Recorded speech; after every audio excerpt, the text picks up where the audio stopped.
तो हेलो बच्चों, स्वागत है आपका आपके अपने YouTube channel maths by Abhishek sir में। तो बच्चों, आज के इस वीडियो में हम आपको बताएंगे बिहार बोर्ड गणित कक्षा 9 का जो है अध्याय 5 को, जिसका नाम है यूक्लिड की ज्यामिति का परिचय। तो बच्चों, आज के इस वीडियो में हम आपको बताएंगे प्रश्नावली 5.1 के सवालों को। और इससे पहले हमने आपको इस अध्याय का इंट्रोडक्शन वीडियो को बता दिया है, एक बार उस वीडियो को जरूर देख लें ताकि आपको प्रश्नावली में कोई भी दिक्कत ना हो। ठीक है, तो स्टार्ट करते हैं इनको समझना। एक नंबर में बोल रहा है कि निम्नलिखित कथनों में से कौन से कथन सत्य हैं, ठीक है, और कौन से कथन असत्य हैं, अपने उत्तरों के लिए कारण दीजिए। समझ में आ रहा है? मतलब यहाँ पे जो है 1 2 3 4 5 ठो लिखा हुआ है, ये पांचों में से जो है भाषा दिया गया है। इनमें ये बताना है कि कौन कौन सत्य है और कौन कौन असत्य है, ठीक है। और सत्य है तो क्यों है, असत्य है तो क्यों है, मतलब रीजन देना है। समझ में आ गया? कोई दिक्कत है?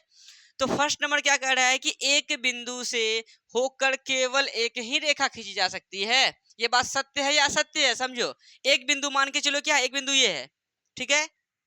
इस बिंदु से एगो इधर से खींच सकते हैं, इधर से खींच सकते हैं, इधर से खींच सकते हैं, इधर से खींच सकते हैं, इधर से खींच सकते हैं, बहुत सारा खींच सकते हैं। यहाँ बोल रहा है क्या एक बिंदु से होकर केवल एक ही रेखा खींची जा सकती है। ये बात सत्य है या असत्य है? असत्य है। इनको लिख देंगे क्या? असत्य। क्योंकि क्योंकि क्या रे? क्योंकि क्या होगा? क्योंकि में कि क्योंकि एक बिंदु से अनेक रेखा खींची जा सकती है। कोई दिक्कत रे? चलिए, आपका जो है एक का पहला समझ में आ गया होगा आप लोगों को। दूसरा देखिए क्या है, दो भिन्न बिंदुओं से, दो भिन्न बिंदुओं से, एगो बिंदु ये मान के चले, एगो बिंदु ये, अलग अलग। भिन्न का मतलब क्या? अलग अलग। तो दो भिन्न बिंदुओं से होकर जाने वाली असंख्य रेखाएं हैं। दूगो भिन्न अलग अलग बिंदु से होकर जाने वाला जो कै गो रेखा होगा? एगो बताओ तो एगो ई हुआ, असंख्य होगा। असंख्य मतलब ढेरी होगा। अरे दूगो बिंदु से, दूगो भिन्न बिंदुओं से रेखा एक को नहीं खींचा जा रहा है। यहाँ बोल रहा है दो भिन्न बिंदुओं से होकर जाने वाली असंख्य रेखाएं हैं। ये बात भी क्या होगा? असत्य होगा। क्योंकि चौंकी ना, क्योंकि जो है ना, दो बिंदुओं से, दो बिंदुओं से केवल एक ही रेखा खींची, ठीक है, जा सकती है। कोई दिक्कत? चलिए, अब तीसरा देखिए। एक ये शांत है, क्या है ये? शांत है। तो वीडियो नहीं बन रहा है? बन रहा है ना? चलिए, तीसरा क्या है? एक शांत रेखा दोनों ओर अनिश्चित रूप से बढ़ाई जा सकती है। देखो समझो, एक शांत रेखा, हमने आपको जो है अभिगृहित अभिधारणाएं अच्छे से बताया है। तो अभिधारणा 2 में क्या था? यही था ना कि एक शांत रेखा को अनिश्चित रूप से बढ़ाया जा सकता है, जो कि हम रिया से भी पूछे थे और ये बताई भी थी। ठीक है, समझ में आया कि एक शांत रेखा को एक शांत रेखा दोनों ओर अनिश्चित रूप से बढ़ाई जा सकती है। बात सही है। देखो, एक शांत रेखा का मतलब ये है, यहाँ पे देखो ऐसे करके मान के चलो एक रेखा है, ठीक है, मान के चलो इसका नाम है ए और क्या है बी। ये शांत रेखा को जो है ना अनिश्चित रूप से बढ़ाई जा सकती है। बात सही है। हम इनको खींच के उधर कर सकते हैं और इनको भी खींच के कितनों आगे बढ़ा सकते हैं, कोई दिक्कत वाली बात। तो एक शांत रेखा को अनिश्चित रूप से हम लोग बढ़ा सकते हैं। ये बोलता है कौन? यूक्लिड की अभिगृहित अभिधारणा 2। समझ में आया? तो क्या लिख देंगे कि उत्तर में कि एक शांत रेखा को अनिश्चित क्या रूप से बढ़ाई जा सकती है। क्यों? रीजन क्योंकि यूक्लिड की पांका चौन बिंदु 24 पांचवी ना दूसरी अभिधारणा से, यही ना रे? क्या लिखेगा कि क्योंकि दूसरी अभिधारणा यह कहती है कि एक शांत रेखा को निश्चित रूप से बढ़ाई जा सकती है। सिर्फ लिख दिए क्योंकि यूक्लिड की 5वीं अभिधारणा से। सॉरी दूसरी अभिधारणा से। अगर तुमको ये नहीं पता हो कि दूसरी में है कि पहली में है कि किस में होगा तो कोई बात नहीं है, सिर्फ अगर तुम लिख देता यूक्लिड की अभिधारणा से वो भी चलता, कोई दिक्कत वाली बात समझ में आया? सिर्फ कोई दिक्कत। अगला देखो, नाती नाती नहीं आया आज, चलो। चौथा क्या है कि यदि दो वृत्त बराबर हैं, यदि दो वृत्त क्या हैं बराबर हैं तो उनकी त्रिज्याएं बराबर होती है। सही बात है ये। देखो अगर दो वृत्त बराबर है ना उनकी त्रिज्या बराबर होगी। जब तक त्रिज्या बराबर नहीं होगी तब तक वृत्त बराबर नहीं हो सकता है। समझ में आया? तो यहाँ बोला है दो, यदि दो वृत्त बराबर है, मान के चलिए ऐसे ले लिए, ये 1 सेंटीमीटर है ना, 1 सेंटीमीटर का त्रिज्या मतलब देखो 1 सेंटीमीटर, देखो यहाँ लिए ये लकीर, मान के चलिए त्रिज्या है कितना सेंटीमीटर, 1 सेंटीमीटर। 1 सेंटीमीटर त्रिज्या लिए ना रे, 1 सेंटीमीटर त्रिज्या का वृत्त देखो हिया, समझिए रिया, ये भी 1 सेंटीमीटर ले लिए, ये त्रिज्या लिए है, इसका भी वृत्त बनाएंगे। देखो जब तक त्रिज्या सेम नहीं होगा तब तक वृत्त सेम हो नहीं सकता है। और यहाँ बोला है कि यदि दो वृत्त बराबर हैं, यदि दो वृत्त क्या है बराबर का मतलब समपाती, यानी इसको ऊपर में इसको धर देंगे तो कोई जगह खाली नहीं बचेगा। तो यदि दो वृत्त बराबर हैं तो उनकी त्रिज्याएं बराबर होती है। बात सही है गलत है? सही बात है। क्या लिख देंगे? हाँ तो इनमें लिख देना है कि यदि क्या लिखेगा, उनकी त्रिज्याएं बराबर होती हैं। अच्छा, अरे यहाँ पर सत्य असत्य तो कुछ नहीं लिख रहे हैं, लेकिन इस तरह से लिख रहे हैं कि पता चल रहा है कि कौन सत्य है कौन असत्य है। ठीक है, यदि दो वृत्त बराबर हैं तो उनकी त्रिज्या, वृत्त में त्रिज्याएं बराबर होंगी तभी ही वृत्त बराबर हो सकती है। ठीक है, तभी क्या हो सकती है, वृत्त बराबर हो सकती है। कोई दिक्कत है? समझ में आया? देव अभी वहां बैठ जाओ, बैठ जाओ, अभी जाओ लेके।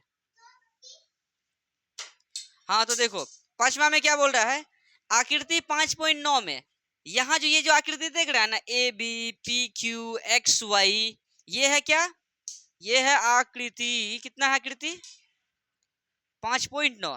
इस आकृति में ठीक है, यदि ए बी पी क्यू के बराबर है, जो ए बी है ना इस पी क्यू के बराबर है, ए बी किसके बराबर है पी क्यू के, और पी क्यू किसके बराबर है, ये पी क्यू किसके बराबर है इस एक्स वाई के।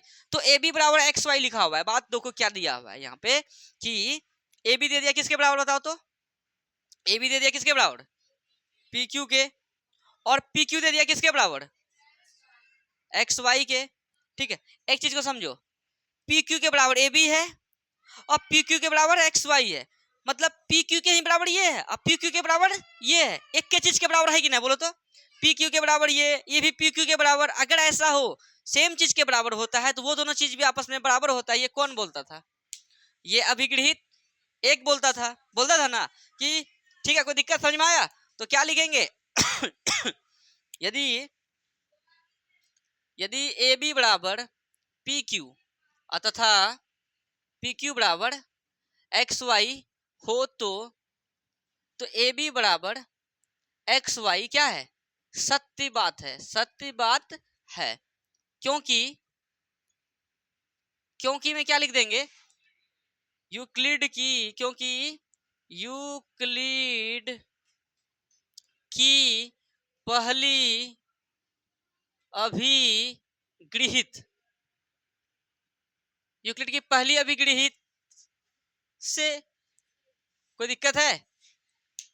और तुमको जो हम ये समझाए हैं अपने स्तर से लिखना है, ऐसा नहीं जैसे हम लिखे वैसे लिखना है, अपने स्तर से समझ के लिखना है, क्योंकि परीक्षार्थी यथासंभव अपने शब्दों में उत्तर दे, ये रहता है एग्जाम में दिया हुआ, तो वैसे ही करना है। तो आपको जो है 1 नंबर का अच्छे से समझ में आ गया होगा। चलिए अब 2 नंबर को समझते हैं, फटाफट इनको उतारिए।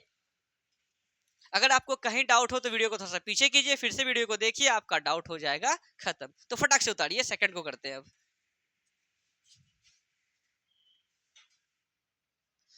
तो बच्चों 1 नंबर हो गया, अब देखिए 2 नंबर को।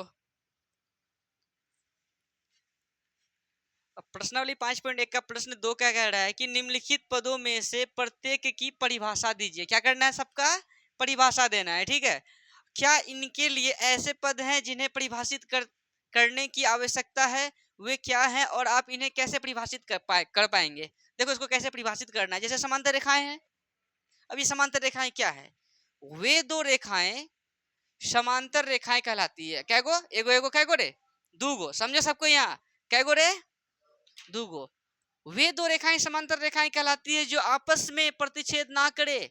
ये और ये समांतर रेखा है, ये आपस में प्रतिच्छेद कभी नहीं करेगा। इसको कितनों आगे बढ़ा दो, इसको भी कितनों आगे बढ़ा दो, ये कभी आपस में प्रतिच्छेद नहीं करेगा। जो आपस में प्रतिच्छेद ना करे वही क्या कहलाएगा, समांतर रेखा। समझ में आया। समान अंतर, यहाँ से यहाँ तक का अंतर समान है, यहाँ से यहाँ तक का भी अंतर समान है, यहाँ से यहाँ तक का भी अंतर समान है, मतलब ये समांतर रेखा है। कोई दिक्कत है?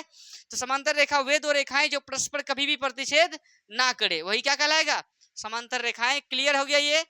अब लंब रेखाएं देखो, दूसरा, वे रेखाएं जो एक दूसरे पर समकोण बनाए। वे रेखाएं जो एक दूसरे पर क्या बनाए, समकोण बनाए। तो देखो यहाँ जैसे लिए है ऐसे और ऐसे लिए हैं, इधर भी समकोण बना रहा है, इधर भी समकोण, यानी इधर भी 90 डिग्री बना रहा है और इधर भी 90 डिग्री बना रहा है। तो वे रेखाएं जो एक दूसरे पर समकोण बनाए वो क्या कहलाते हैं, लंब रेखाएं कहलाते हैं। कोई दिक्कत है? चलिए अब तीसरा रेखाखंड को जानते हैं। रेखाखंड क्या है, रेखा का वह भाग। रेखा क्या, देखो ऐसे हम लोग खींचते हैं, ये हमारा क्या कहलाता है, रेखा। रेखा का ना ही प्रारंभिक बिंदु होता है ना ही अंतिम बिंदु होता है। बात समझ में आ रहा है? कहाँ से स्टार्ट हुआ कहाँ पे अंत होगा इसका कोई नहीं है। लेकिन रेखाखंड का क्या होता है, इसका स्टार्टिंग पॉइंट भी रहता है और एंडिंग पॉइंट भी रहता है। समझ में आ रहा है? यानी प्रारंभिक बिंदु भी रहता है और अंतिम बिंदु भी रहता है। रेखा देखो, रेखाखंड रेखा का भाग है। समझ में आ रहा है? इतना बड़ा रेखा है तो इतनी सुनका क्या है, रेखाखंड है। तो वही चीज है। तो रेखा का वह भाग जिसमें प्रारंभिक बिंदु और अंतिम बिंदु हो। मतलब देखो यहाँ स्टार्ट किया और यहाँ अंत हुआ, तो स्टार्टिंग भी है और एंडिंग भी है। तो जिसका स्टार्टिंग भी हो और एंडिंग भी हो, यानी जिसका प्रारंभिक बिंदु भी हो और अंतिम बिंदु भी हो, वही कहलाता है रेखाखंड। कोई दिक्कत है? समझ में आया? रेखा का वह भाग जिसमें प्रारंभिक बिंदु और अंतिम बिंदु दोनों हो। क्या आयुष समझ में आया? चलो, वृत्त की त्रिज्या, केंद्र से वृत्त की परिधि तक की दूरी वृत्त की त्रिज्या कहलाती है। जानवी कुमारी ध्यान दे रही है यहाँ, यहाँ समझो बढ़िया से। केंद्र से, कहाँ से, केंद्र से। केंद्र क्या, जैसे वृत्त है ना, जैसे ये वृत्त बनाते हैं ना, वृत्त यहाँ पे क्या होता है, केंद्र होता है ना रे, होता है ना। तो केंद्र से, इस केंद्र से वृत्त की परिधि, वृत्त की परिधि क्या कहलाता है समझो। ये जो वृत्त है ना, इसके जो चारों बगल हम लोग ज्यादा है, तो चारों बगल जो ना, इस चारों बगल के क्षेत्र को ही क्या कहते हैं, परिधि कहते हैं। और ये हमारा केंद्र हो। और यहाँ बोल क्या रहे हैं, वृत्त की त्रिज्या क्या बोलता है कि केंद्र से, किससे रे, केंद्र से, ठीक है, केंद्र से वृत्त की, इस वृत्त की, ठीक है, परिधि तक, ये क्या है, इसकी परिधि है। तो वृत्त के केंद्र से परिधि तक की दूरी, यहाँ से यहाँ तक जो हम लोग जाएंगे ना, इनकी जो ये दूरी है ना, क्या कहलाता है, क्या कहलाता है, वृत्त की त्रिज्या कहलाता है। ठीक है, तो यहाँ से यहाँ तक की दूरी क्या कहलाएगा, वृत्त की त्रिज्या कहलाएगा। ठीक है, समझ में आया? कोई दिक्कत है? अच्छा आओ थोड़ी देर में, हाँ लो लेके जाओ, मेरा भांजा आ गया है थोड़ा सा। अच्छा आ जाओ, आ जाओ ऊपर आ जाओ, देख लो वहाँ, एक बार उधर देख लो, मोबाइल लेने आया, जाओ मोबाइल लो, जाओ जल्दी भागो, जल्दी भागो, जल्दी भागो। हाँ तो देखिए कहाँ पे थे हम लोग, वृत्त की त्रिज्या में थे कि केंद्र से, कहाँ से, केंद्र से वृत्त की, ये क्या है, परिधि है ना, केंद्र से वृत्त की परिधि तक की जो दूरी है ना, यहाँ से यहाँ तक की जो दूरी है ना, इसी को कहते हैं वृत्त की त्रिज्या। क्या कहते हैं? और जिसको हम लोग इंग्लिश में कहते हैं रेडियस, जिसको छोटी आर से सूचित करते हैं। समझ में आया? कोई दिक्कत है? तो केंद्र से, कहाँ से, केंद्र से वृत्त की परिधि, यानी यहाँ से यहाँ तक की जो दूरी है, इसी को हम लोग क्या कहते हैं, वृत्त की त्रिज्या कहते हैं। क्लियर? कोई दिक्कत है? 9th क्लास के फाइनल एग्जाम में कई बार इस टाइप से पूछा है कि समांतर रेखाएं तथा लंब रेखाएं को परिभाषित करें, 2 नंबर में पूछ दिया, या पूछ देगा कि रेखाखंड और वृत्त की त्रिज्याएं को परिभाषित करें। समझ में आ रहा है ना? चलो ठीक है, अब देखो, अब क्या है, वर्ग, वह चतुर्भुज जिसकी चारों भुजाएं बराबर हो। देखो वर्ग क्या होता है, वह चतुर्भुज जिसकी चारों भुजाएं बराबर हो, यानी सारा भुजा, ये जैसे कि ए बी बराबर, बी सी बराबर, डी सी बराबर कितना, डी है, यानी सभी भुजा आपस में बराबर। ठीक है, और तथा प्रत्येक कोण कितना रे, समकोण, यानी ई भी 90 बनाएगा, ई भी 90 बनाएगा, ई भी 90 बनाएगा और ई भी। वह चतुर्भुज जिसकी सभी भुजा समान हो और प्रत्येक कोण 90-90 डिग्री का हो, वही क्या कहलाता है, वर्ग कहलाता है। कोई दिक्कत है? तो आपका जो है प्रश्न 2 भी आपको अच्छे से समझ में आ गया होगा। बस आप शुरू से अंत तक मेरे वीडियो में बने रहे होंगे स्थिरता पूर्वक अच्छे से, तो आपको कहीं दिक्कत नहीं हुआ होगा। लेकिन आप बार-बार कटाइएगा, इधर-उधर कीजिएगा तो दिक्कत होगा ही होगा। समझ में आया? अगर आपको फिर भी कहीं डाउट हो तो आप वीडियो को थोड़ा-सा पीछे कीजिए, फिर से वीडियो को देखिए, आपका डाउट हो जाएगा खत्म। और बच्चों आज के इस वीडियो में जो है हम प्रश्न 1 और प्रश्न 2 को ही रखते हैं। नेक्स्ट वीडियो में नेक्स्ट सवाल को बताया जाएगा। अगर वीडियो अच्छा लगे तो आप अपने सभी दोस्तों के साथ शेयर ज़रूर करें। ठीक है बच्चों, अब मिलते हैं नेक्स्ट वीडियो में। धन्यवाद।